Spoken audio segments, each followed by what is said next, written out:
100 of them were ever made. Wow.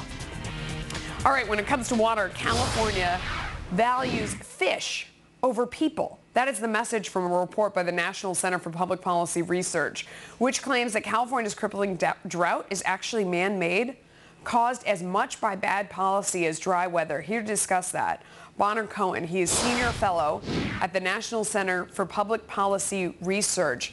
I have heard this before, but you put out a report on it. It's getting a lot of attention because I think a lot of people out there think that this historic drought is just a completely natural phenomenon. It actually has a lot to do with the way that the rainwater from Northern California is being rerouted out into the Delta rather than going to the San Joaquin Valley, which used to be the most fertile area in California. Why was that decision made to flush the water out through the Delta? The decision was made to flush the water out to the Delta in order to try to keep a fish called the Delta smelt and other related fish alive. In other words, what you have here is an attempt and a diversion of water from where it should have gone, namely to the people of California. Instead, it has gone to the purpose of flushing water to provide habitat for a fish that is on the verge of extinction anyway. This is amazing to me because we are looking at 37 million people have been affected by the drought. 66% of California is experiencing drought conditions. So far, it's called cost the agricultural industry, and thus you and I, because we are all buying food, $1.5 billion, all for this guy. Can we show his picture? The Delta smelt. This is the guy where everybody's paying higher food prices. No one in California can take a shower. Lawns everywhere are dying.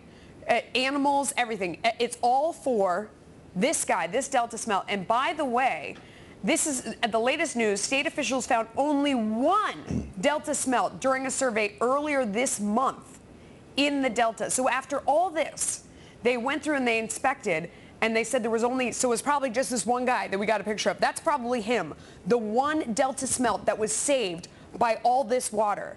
Bonner, is that right? I mean, this is insane. I'm afraid it is. It's insane. And what you have, it's absolutely insane. What you have, of course, the drought comes to us courtesy of Mother Nature.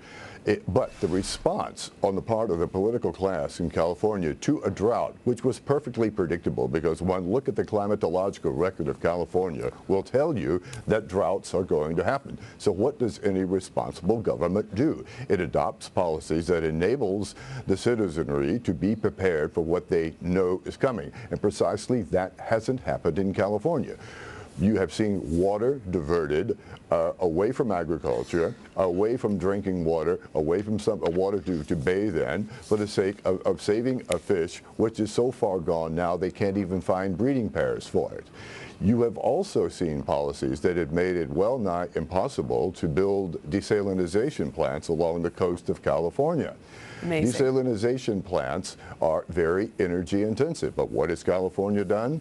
It has adopted policies that require that a certain percentage of all the electricity in California come from renewable sources. What does that do? That drives up the cost of energy, making the operation of a desalinization plant well nigh impossible. No, I mean, it's an amazing story. They're turning Southern California back into a desert by choice, and everyone's going to pay the price for this if they decide, you know, they want to stay down this path. We're already so far down it.